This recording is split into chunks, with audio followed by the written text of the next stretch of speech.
Hi! బాగున్నారా? ఇది నిన్నటి వ్లాగ్. ముగ్గు వేస్తూ వీడియో క్యాప్చర్ చేయడానికి ట్రై చేశాను. చాలా కష్టంగా అనిపించింది. అందుకోసమే ముగ్గు మొత్తం వేసేసాక వీడియో క్యాప్చర్ చేశాను. నిన్న పౌర్ణమి కదా! పర్టికులర్‌గా ఈ పౌర్ణమికి మా అమ్మమ్మ వాళ్ళ ఊరిలో జాతర జరుగుతుంది. సో, జాతరకి వెళ్ళలేకపోయినా కూడా పూజ చేద్దామని అనుకున్నాను. అందుకోసమే గోధుమ రవ్వతో కేసరి ప్రసాదంగా చేసి పెట్టాలని ఫస్ట్ కేసరి చేస్తున్నాను. అండ్ నేను ఎప్పుడు కేసరిలో ఫుడ్ కలర్ అయితే యాడ్ చెయ్యను. నాకు నచ్చదు. And plus it is an unhealthy option as well. అందుకోసమే నేనైతే ప్రిఫర్ చేయను. పూజ చేయడానికి అన్నీ రెడీ చేసుకుంటున్నాను. ఆ పేపర్స్ అవన్నీ తీసి కొత్త పేపర్స్ వేసేసి. సో, పూజ చేస్తున్న ప్రాసెస్‌లో మీరు ఈ విగ్రహాలు గమనించారా? వినాయకుడి విగ్రహం ప్లస్ లక్ష్మీదేవి విగ్రహం. ఆ విగ్రహాలు నేను మీషోలో తీసుకున్నాను. ఇఫ్ యూ రిమెంబర్, ఆ లింక్స్ కావాలి అని అనుకుంటే నా ఫస్ట్ వీడియో కింద మీకు ఆ లింక్స్ దొరుకుతాయి. Please do check it out. Again it is not a paid promotion. నాకు నచ్చి నేను తీసుకున్నాను. బెటర్‌గా అనిపించి అలాగే ఉంచేసుకున్నాను రిటర్న్ చేయకుండా. సో, మీకు కూడా రికమెండ్ చేస్తున్నాను. పూజ అయిపోయిన తర్వాత ఒక క్లిప్ యాడ్ చేశాను పిక్చర్. చూసి ఎలా ఉందో చెప్పండి. అండ్ అలాగే ముగ్గు కూడా ఎలా ఉంది, ఎలా వచ్చిందనేది చెప్పండి.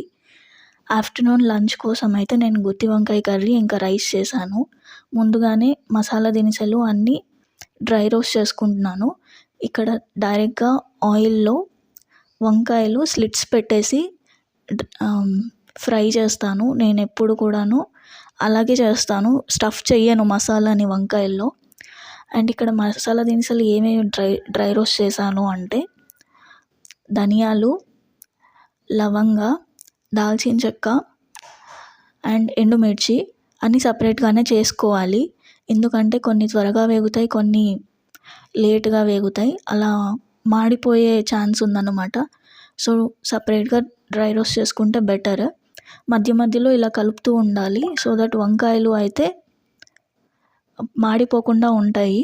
అండ్ దెన్ ఇలా డ్రై రోస్ట్ చేసిన తర్వాత ఆ మసాలా దినుసుల్ని మిక్సీ చేసుకోవాలన్నమాట. మిక్సీలో పౌడర్‌గా చేసేసుకోవాలి. పౌడర్ చేసుకున్న తర్వాత మీకు కావాలి అని అనుకుంటే టమాటోస్ యాడ్ చేయొచ్చు. లేదు మాకు వద్దు, ఓన్లీ చింతపండు ప్యూరీ సరిపోతుంది అని అనుకుంటే దట్ ఈస్ ఫైన్. బట్ నాకు టమాటోస్ యాడ్ చేయడం అలవాటు. సో, చింతపండు ప్యూరీ అండ్ టమాటోస్ యాడ్ చేశాక పేస్ట్ ఇలా ఉంటుంది. అండ్ మీన్‌వైల్ ఇవి కూడా కుక్ అయిపోయి ఉంటాయి కదా! ఒక 25% వంకాయలు. అవి వంకాయలు ఆయిల్‌లో నుండి తీసేసి సపరేట్ చేసేసి ఈ పేస్ట్ ఏదైతే ఉందో మిక్సీకి వేసిన పేస్ట్ అది ఆయిల్‌లో యాడ్ చేసి ఫ్రై చేసుకోవాలి. ఫ్రై కాదు యాక్చువల్‌గా లో ఫ్లేమ్‌లో కుక్ చేసుకోవాలి. ఎంతవరకు అంటే ఆయిల్ మొత్తం బయటికి తేలే వరకు. అప్పుడే పచ్చి వాసన పోయి మంచి టేస్ట్ వస్తుందన్నమాట. లేదా పచ్చిగానే స్మెల్ అనిపిస్తుంది. అండ్ ఇప్పుడు మీకు తగినన్ని వాటర్ వేసుకోవాలి. నేనైతే వాటర్ ఇక్కడ ఎక్కువగానే యాడ్ చేస్తాను. ఎందుకంటే ఓన్లీ 25% వంకాయలు కుక్ అవుతాయి ముందు ఫ్రై చేసినప్పుడు. సో, మిగిలిన 75% ఈ వాటర్‌లోనే కుక్ అవ్వాలి కాబట్టి వాటర్ ఎక్కువగా వేసి లో ఫ్లేమ్‌లో ఆర్ మీడియం ఫ్లేమ్‌లో కుక్ చేసుకుంటే సరిపోతుంది.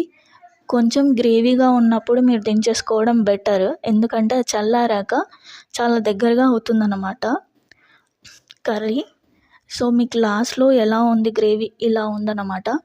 నేను కొంచెం గ్రేవీగా ఉన్నప్పుడే తీసేసాను కాబట్టి దగ్గరగా అయ్యాక ఇలా వచ్చింది. మీరు కూడా ఇది ట్రై చేయండి. ఎలా ఉందనేది చూసి చెప్పండి. అండ్ నిన్న మూవీ చూస్తూ లంచ్ కంప్లీట్ చేశాము. ఈ మూవీ టైటిల్ ఎవరికైనా ఐడియా ఉంటే కామెంట్ చేయండి గైస్.